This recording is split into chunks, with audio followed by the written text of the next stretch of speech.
ExcelCast.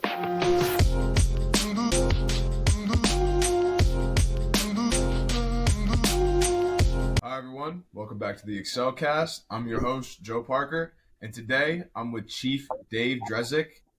Dave is the Chief of Police of Kutztown University.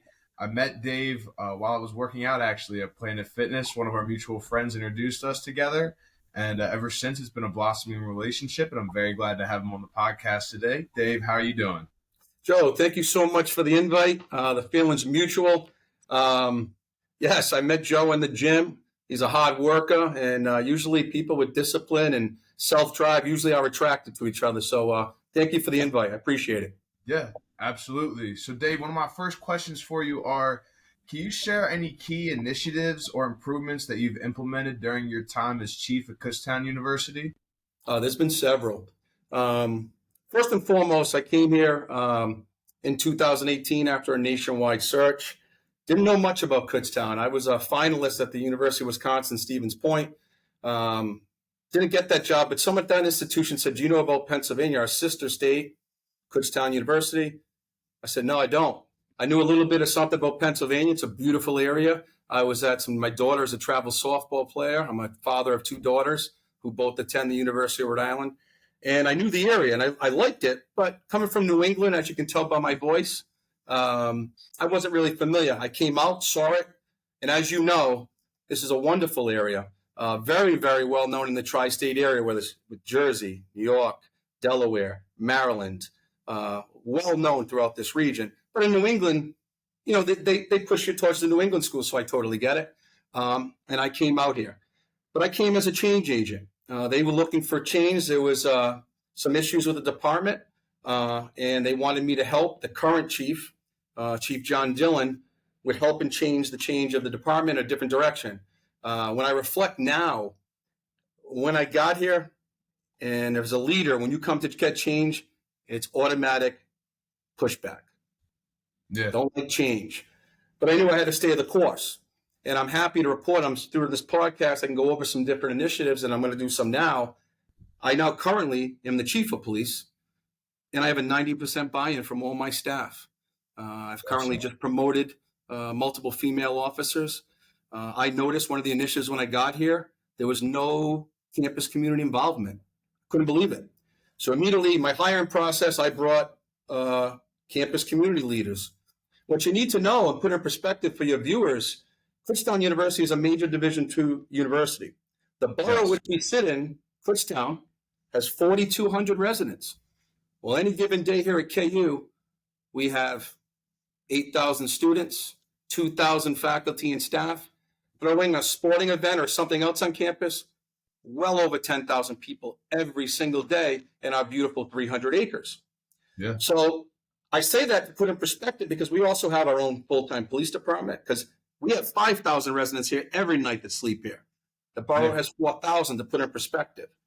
And then we have a DPW, our facilities, which is state-of-the-art. And as you know, coming here, and I'm proud to say the professionalism of my agency, where we currently sit in our newly renovated $1.7 million building, it's state-of-the-art. As you can see by the insignia behind me, it reflects professionalism, and my officers know it's very important that they show that. So when I got the campus involved, I put Res Life, I put diversity on my team. So that everybody, whether it was multicultural, everybody had to have a seat at the table. How do you think that went with the campus community when I did that? I don't know. How did that go? It went wonderful. You give people seats at the table. As a leader, they feel vested. It's been a tremendous, tremendous success. Currently, I have 3 officers in the Allentown Police Academy, 2 minority officers. We're very proud of that. Great, great candidates. One of them has a degree from KU, and we're still building on those initiatives. Pride sometimes in restructuring of an organization comes ground up, and I'm fully aware that at the top of it, I represent every member, not only of my department, but President Hawkinson, cabinet, and each and every member here, as well as you as a student. And now, so when I go out in the Commonwealth, and I leave our county a lot, I've been all over the Commonwealth, I'm proud to say that the reach of KU is vast. It's vast. And when they hear Kutztown, It's wonderful, puts a smile on my face. So I'm pretty proud of working here. I mentioned the initiative of putting people on my teams, my hiring committees. I also delegated duties. When I got here, I had one officer that did about 25 duties, and the department was kind of upside down. I knew right away, and I was the deputy chief at the time, that I had to delegate and empower other officers. I did that. Do you think that was successful?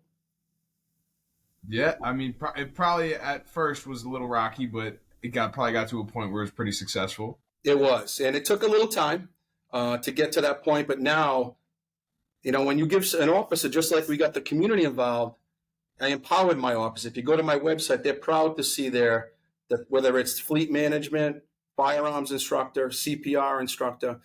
I don't know if you know this or are fully aware, we're a sworn agency in Berks County. We're one of 51 in our county. Our authority comes from the Commonwealth, and all this in your jurisdictions where you're from, those same standards we are held by anywhere in the Commonwealth. So, building the pride up of my officers, the hiring committees, and even building relationships on campus with the other leaders on campus. As you know, as you've seen me out and about on campus, I take great pride in doing that stuff. I talk to everybody, whether it's in the gym or on campus. And I want them to know that their chief is vested. I'm not just in my office. I'm out and about. I'm in the cafeteria 2 or 3 times a week, talking to students, talking to athletes. And I take great pride in it. Yeah, absolutely. And specifically, what do you think your role has been? You're talking about, all the different experiences that everyone has when it comes to having their seat at the table. What seat do you think you represent at the table? Well, like I said, I'll tell you this. Any police department, if you're going to have someone you're viewing in my position, they're going to tell you the deputy chief was a great job. But when you're the chief now, everything flows through you. You're responsible for every decision, even if you're not there, of your officers. So is it a burden? It's partially. It's a burden I fully accept. As you can see on my arm, been a police officer for almost 30 years. And I take great pride in every part of my journey brought me to this point. And there were some downs. And I've learned through, I think we've talked in private, life's a roller coaster, and you're someone very similar to me. I might be older than you, obviously a little bit older, 55 next month. But when you have a foundation in Christ, in faith, have a strong faith and walk in faith, you pretty much can get through anything. And when I reflect, parts of my career were exceptional, and there was other parts that were poor leaders, and then toxicity changed my attitude. And to see where I am now in my career, this was in the middle of my career, I take a little bit, the good and bad all the way, because that's what life does. You learn from it. I wish you could take your knowledge at 55 and go back to 30. You'd be a rock star. But That's not what life is. You learn as you go. And what I learned now is one of the favorite things I enjoy doing now is building my future leaders, mentoring, whether it's CJ students or my own officers, empowering them, sending them to command schools. I just sent one of my officers for the first time ever in the history of our school. I had him in the Pennsylvania State Police Leadership Academy. Proud moment. Those little things, building their, because they're the future of the department. My goal when I got here in 2018, I told all of them, I hope there's never another Dave Drezek. If I do my job right, I build you up. So when I leave, whether it's for another university police chief's job or I stay here till I retire, you'll be already in place. It'll be very difficult to skip you because, as you know, even in my process, it was a nationwide search. Applicants from California, Texas, New York. Everybody knows it's a great place to work. And I had no problem competing. I knew my background. I knew what I did here. Kind of got my competitive juices flowing. But if I do my job right, the next chief here will be internal, and that's my goal. Now, my next phase of my implementation, we're here with the professionalism. As you've been in my building, when you see the mission statement in the hallway, I talk about the insignia behind me. It tells you we're a professional agency. Now I'm building up my people to be the next leaders to take over these leadership roles, which there is a learning curve on these things. Yeah, absolutely. And your experience specifically with coming in and being someone who changes the way that a department does things and changes the culture of a department, what are some main challenges that you face with maintaining campus security, and how do you address those challenges? Well, that's a great question. I'm proud to say, as you're on our university, we're one of the safest campuses in PA. And our technology, whether it's the borough's technology, which has a lot of cameras and LPRs, we have over 200 cameras. I have LPR plate readers on every exit when you leave our campus. We have a strong patrol presence, as you see my officers are out there, whether it's 1st, 2nd, or 3rd platoon. The university also invests in a security division. I have as you see, they do the crossing guard, they do lockouts, but they're out there patrolling. That brings an order of safety to our campus community. And also our law enforcement partners, the borough assists us, we assist them as well. PSP, for all your listeners, PSP is Pennsylvania State Police. Great relationship with them as well. Those are built up relationships. Relationships I take pride in building with the leaders around us. If we ever had an event, or for instance, homecoming, another initiative I found when I came here, we didn't have enough staff to cover 10, 15,000 people.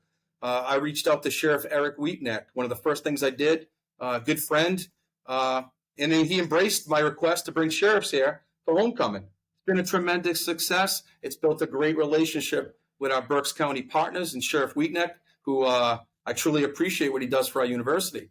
But those are relationships that are built, cultivated internally. And you'll find throughout the Commonwealth and in Berks County, several of our graduates are municipal police officers throughout this whole county. As you know, CJ is one of the biggest programs here at KU. So we have a lot of leaders throughout the whole county. Yeah. So specifically, we touched on it a little bit earlier, how you've involved the campus more, but are there any specific outreach programs that the Kutztown Police has that would impact or, allow a student who maybe is thinking about becoming a police officer or helping out in some way that you guys have implemented? Great question. One of the things I initiated last year was bringing an intern and reaching out to Dr. Kremser from the CJ department, working with the faculty there. We started in mock oral boards. Now, anybody who takes a police test can be intimidating your first test. You see administrative leaders, whether it's chiefs, captains, lieutenants in front of you. Usually your first one, you bomb. What I did was I brought in people, KU graduates from Bucks County, our county, state police, and myself, and did a mock interview with CJ seniors. So they knew what to expect. After we grilled them and we treated it like they were going to a real municipal test, we then told them their shortfalls and how they could improve. You think we had a few people hired that year? We did. It was a tremendous success. It's something we're about to bring back. Also working with the CJ department, we put something out to all the students. I'd like to bring in CJ students to work in the police department so they can put it on their resume that they worked in a confidential environment, whether it's in dispatch or here at the PD. Building those relationships. We talk about relationships. You're going to hear me saying a lot, and you know how I am when I talk to you in person. Those are important, how you treat people and how you represent your organization. And if you do it properly, I have people calling me wanting to work here or look into us, where maybe that wasn't the case before. Now, I'm not saying I'm the only reason, but I know I'm part of it. So I'm kind of proud of that. And I think how you matter, we've talked privately on how you look as a leader and how the pride you take, whether you're PTing, those are things, it's internal pride, which then reflects into your professional performance. And I think if you have a guy that's squared away when he walks through the door and a guy that's not, more than likely you're going to gravitate to the squared away guy. And that's just human nature.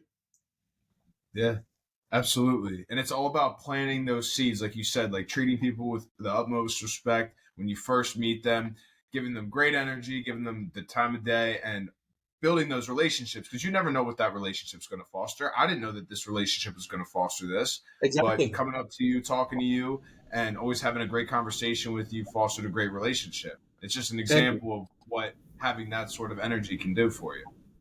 I appreciate that. I take pride in that. But even that was developed over time. I took good and bad, as we talked about. My journey had some lumps along the way. I had a lot of high points too. Do not get me wrong. If you went on my LinkedIn account and saw my background, I've been blessed on so many levels. The Holy Spirit in Christ has directed. I kind of believe, and I know they directed me here to KU, and I'm so grateful for it. It was a blessing. we talk about faith personally, but I don't mind talking publicly about it. It's everything to me. Yeah. When I put that solid foundation of my Christian background, and I am a Roman Catholic, but any Christian, as long as you have faith, it's gotten me through pretty much anything.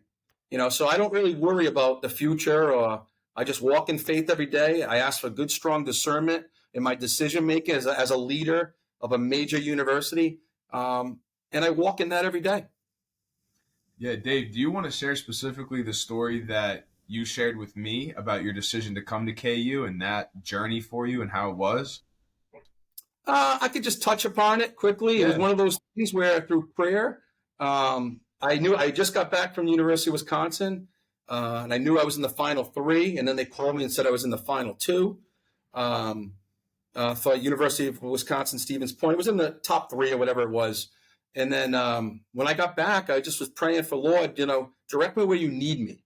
I don't mind talking about it. And this through contacts and them mentioning KU, I didn't know about Kutztown until I went out there. It was so weird. And then the rest is history. And then I see the path I've had here and the lives I've touched here, because even as a leader, one of the best parts about being a leader is obviously, directing your staff properly, but also you can change lives by picking the right leaders. You change, those are significant raises in rank, and I always take those decisions very seriously because I know it could affect my organization positively, hopefully, if I make the right decision, or negatively, you pick the wrong person. But it also takes in the course of that person's career. So I take it so serious, and even those things I pray on.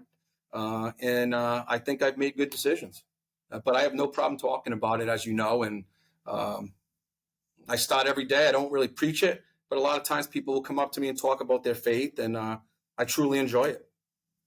Yeah. I know I have on multiple occasions talked to you about, specific things that I'm dealing with, and you've definitely given me some proper guidance, and I appreciate all the time that you take to talk me through things and give me some advice from your perspective and from your experiences.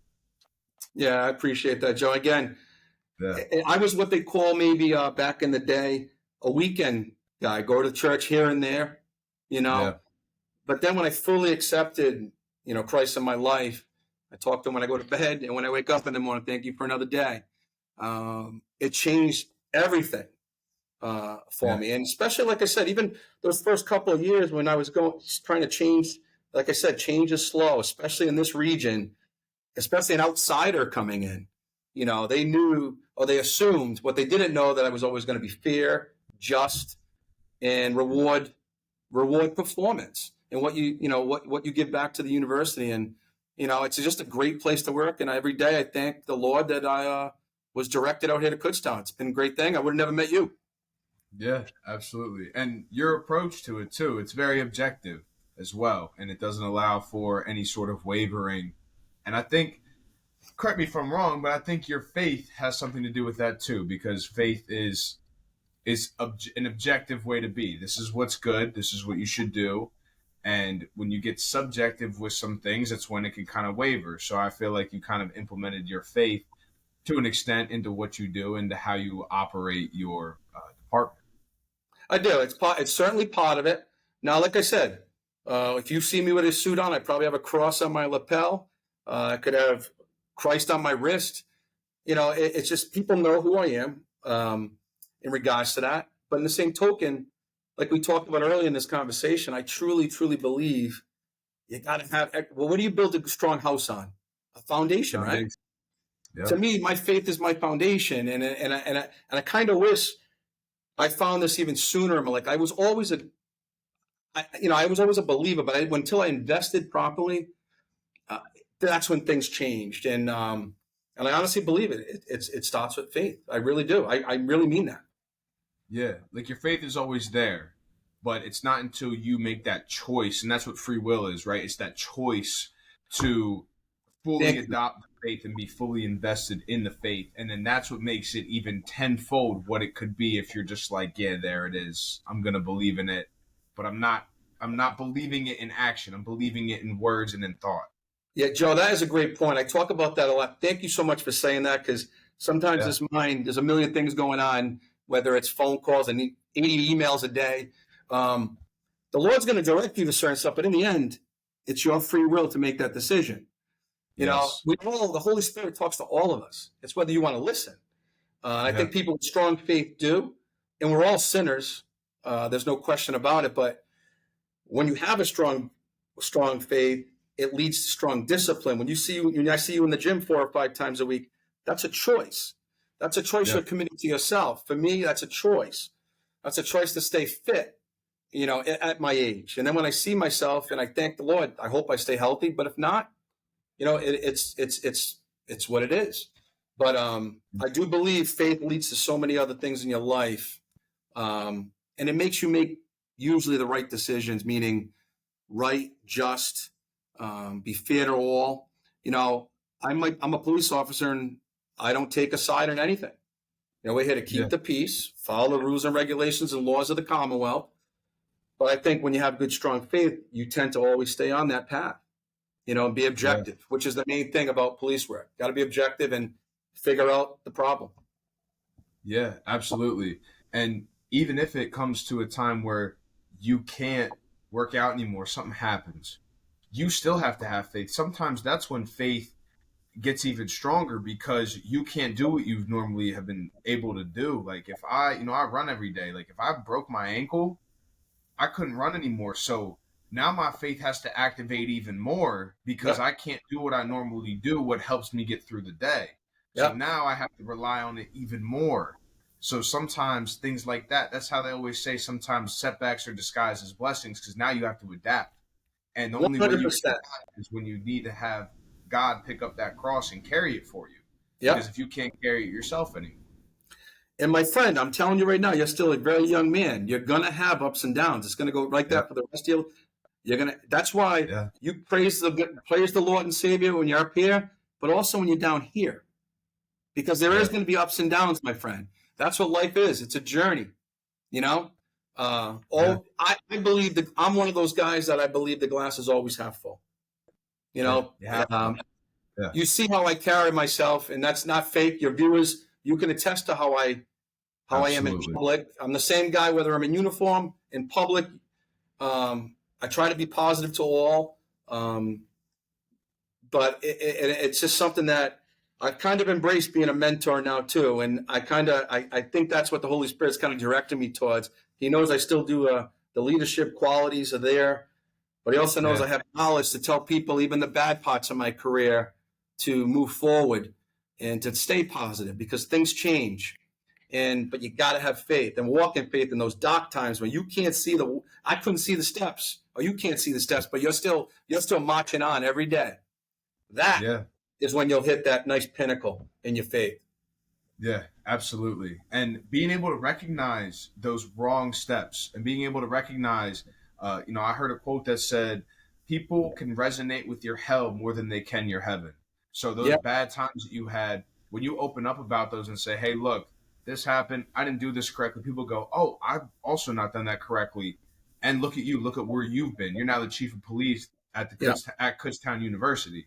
You know what I mean? So it's, if you never show like, hey, I've messed up, certain steps I didn't take correctly, everyone wouldn't be able to resonate with you the way that they do. And I know me personally, I wouldn't have been able to as well as I do. Now, we had great conversations outside of things like that, but it wouldn't have been as close, because now I'm like, okay, I've messed up.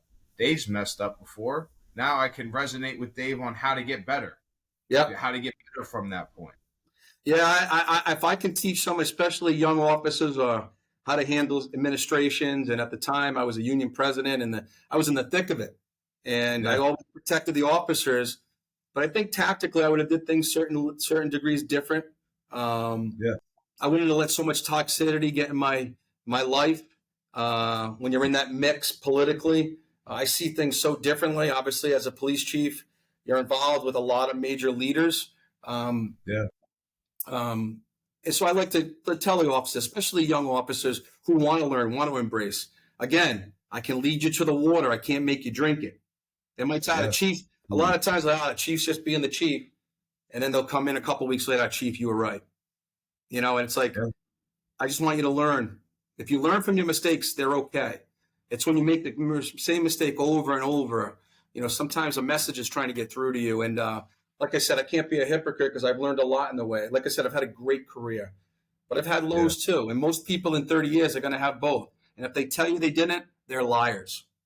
They're liars. Yeah. So how has those ups and downs and those highs and lows, how have they formulated your leadership style, and how has it evolved since when you first had a leadership position to now? I think one of the biggest things, I'm very proud of it, is you got to be an active listener. You have to listen to the other side. Any good communicator, I know I can communicate. I speak sometimes in front of 500 people, could speak into 50 people, as you know. But when I'm one-on-one with someone, I think early in my career, I was already ready to give them an answer when they were talking. I literally will sit back, listen to both sides. I'll never write a heated email to somebody. I'm one of these guys, I'll put it in draft form now. It might sit there for 2 days. Then I will reread it. I'm like, all right, delete. Maybe as a young officer, I did everything like this. Yeah. Now, especially major decisions, if I have to, I'll wait a couple of days. I'll think things through. I'll pray for discernment. I'll see both sides of the coin. When as a young officer, I probably would have just made quick judgments, a young supervisor. But as a leader now, the script is flipped. And I'll listen to the viewpoints of my officers or supervisors or lieutenants. Then I'll make a decision. And sometimes their answers, I don't want a staff around me that don't give me their input. I'm in the process now of probably going to be starting the nationwide search for the deputy chief. I want someone that brings a lot to the table. You don't want people that just say yes all the time. Good organizations build their people up, but also have strong leaders in those positions, given their opinions. And then when the door opens, you're making a decision, what we're doing as a team, and you implement it to your staff. So I think that's the big change with me, actively listening and then making a decision instead of quick decisions as a young lieutenant or a sergeant back in the day. Yeah, especially having someone who's not afraid to voice that opinion, having the courage to voice their opinion and voice what they think should happen. Because sometimes people may think, well, I don't want to go against the chief. But in reality, if someone comes to you with some suggestion, you would be like, I never thought of that. That's a perfect idea. Let's do that. And 100%. Yeah. It happens. Have you ever had an experience like that? No, I was doing this times, and I've changed course. I'm like, that's a great idea. And I'll never say I made the decision. I'll let Lieutenant Sumis or one of the sergeants.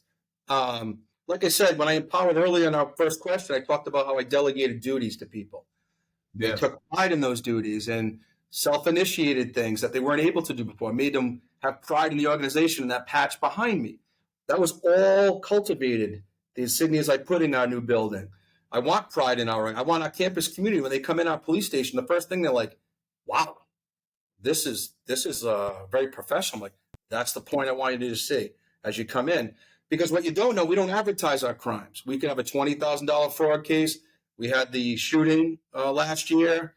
We have some major cases that come across our table, and we deal. We work with our law enforcement partners along with ourselves, and I'm proud to say, many times through working together, or even our own agency, we're solving our own crimes, which is wonderful. And then we work with the district attorney's office and criminally charge. Yeah. So how do you delegate personally? How do you do panic control, I guess I would say, or do you have a better word for it that you use? Like, how would you ensure safety within the people that you? I think I know it. I think I know what you're trying to say, Joe. But I'm gonna go around and talk about something that is unique to campus law enforcement. Yeah. So in the municipal world, you didn't have to do what I don't know if you're familiar. I talk about in my student orientations. Any freshman that comes in, all 17 or 2,000 of them, Chief Drezek speaks to each and every one of them in orientations when you come to the university. And I talk about the Jean Cleary Act. There was an incident that happened at Lehigh where a student was murdered and raped, and laws were changed. What happened back in the day, one thing I love about Kutztown University, we're very transparent, and there's a difference. We do timely warnings and we do announcements. And that falls under the Jean Cleary Act, where universities now, back in the day, used to hide statistics. So if you were a parent spending $50,000 a year to send your students somewhere, they weren't telling you about the crime around the university. Well, that all changed with the Jean Cleary Act. Universities are mandated by law to tell you every October 1st of the last 3 years of their crimes, post their daily activity in multiple locations on campus, and we do an annual security report for everybody to see October 1st, which will be coming out soon. We just sent the announcement out to all the campus community that it's coming. Yeah. In stating that, we have a very safe community, but we talk about how we use alert system, which is a multifaceted function where we send text, email. For instance, the shooting, we instantly put out a timely warning on that to secure, because the individuals ran on campus after that shooting. Yeah. All right. So that's why we had everybody stay in place. And then obviously the PSP, our officers, Kutztown Borough all came in the area. It could be an announcement for a tornado coming through, which happens in this area sometimes. So they're different, but that's how we keep everybody safe, using those features on the university uses with our announcements and our timely warnings. Very transparent, and we want those messages getting out. And it's a wonderful tool, and we talk about it. Not only do the parents get an email, but the students as well. Yeah, I've gotten those emails, texts. I've gotten all of them. Very timely. I get them both on my get them both on my Apple Watch, but I get them both text message and I get emails. You guys are, in my experience, have been very timely with that when it comes to, I get your alerts sometimes before I get the weather alerts. So you guys are very good with that. Yeah, we have a great, and Joe, we have a great KU Media Relations Department with VP Matt Santos, Brian Salvador, Josh LaBeouf. They outstanding. We have so many talented people at KU. Like I remember when we started this conversation, we're a little town, we're a little township, little city. We're fully active when school's in session. There's a lot going on in these 300 acres, as you know, with up to 10,000 people there every day. Yeah, absolutely. So what do you do specifically? I know we talked about faith, but what do you do specifically on a daily basis when you're faced with a challenge on a personal level? Maybe not necessarily a job level, but a personal level. For me, like I said, prayer is very important. As you know, I work out at the gym, and I take great pride in that. It makes me feel good when I leave. As you know, I still can throw around some pretty good weight in my 50s. Yes, you can, for sure. So it's like, it's very important to me, and I think it also is a reflection on how I feel externally, as I feel good internally, mind, my heart. You know, it's all a combination. But again, it all comes back to what? That foundation of my faith. Yeah. You know, my body and spirit all have to align. Yeah. It all aligns. You know, and it's a choice. You know, it's a choice. So that's what Dave Drezek does. You know, there's a part of me. I'm so grateful for being out here and being chosen, and now being chosen after another national search to be the chief. I take great pride in that. It was an honor. But there's a part, you know, I miss my beaches. I can't lie. I'd love to go to the beach back in Rhode Island. We have beautiful beaches. But there's a lot of other great things out here in Pennsylvania I love too. I love the people. It's a beautiful scenic area with all the valleys, and if you take full advantage of all that stuff. So it was a blessing coming in. When I came here, my plan was to stay 2 or 3 years, move on to my next spot, maybe go down south.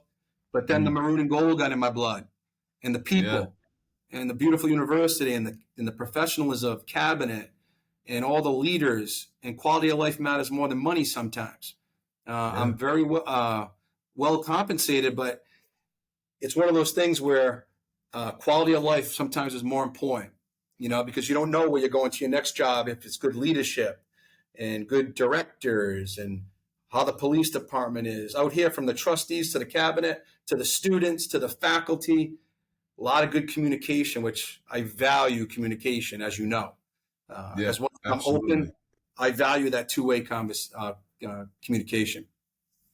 Yeah, absolutely. And having that interconnectivity between all the different departments and everyone trusting one another with the communication, and everyone wanting the same thing, wanting safety for the students and wanting a good college life for everyone on campus, is definitely important. Yeah, 100%. Yeah. And you see the great things. You see all the great things going on campus. You know, we're proud. We went up 10% in our enrollment, and all these beautiful buildings, whether it's the Mallet Percussion Center, the D-frame where you throw up, that state-of-the-art business. We're about Yeah. to redo the Poplar House, that building, that welcoming building. When that comes, our campus was already. Obviously, I'm biased, but I think we're number one beauty in Pashy. And if you want to debate it, we're at least in the top 3, but I think we're number 1. Yeah, absolutely. It's a great campus. I know I chose it for the business school. It's a great business school. Now that D-Friend's open, I'm definitely excited about that, being able to have class in there. Yeah.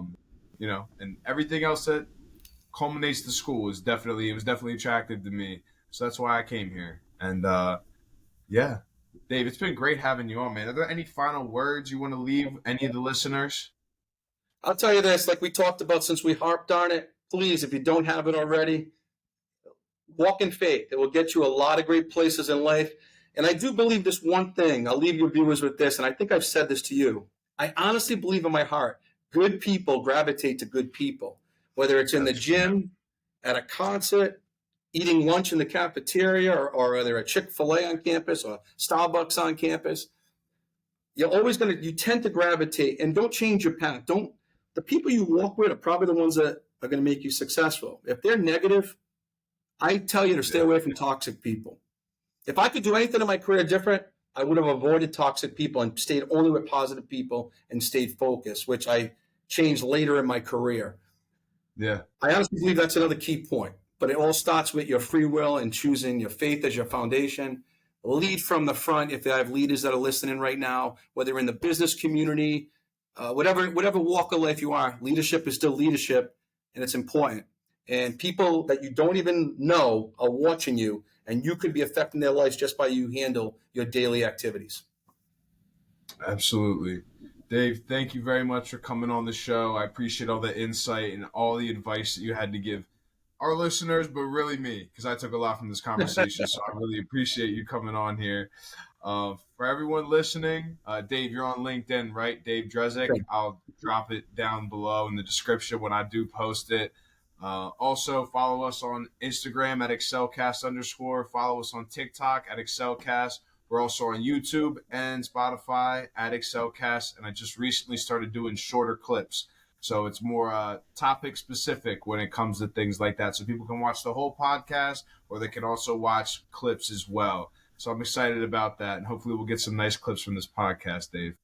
Thanks, Joe. And to your viewers, thank you. You're a good man. And keep grinding, man. Great things ahead for you, my friend. ExcelCast.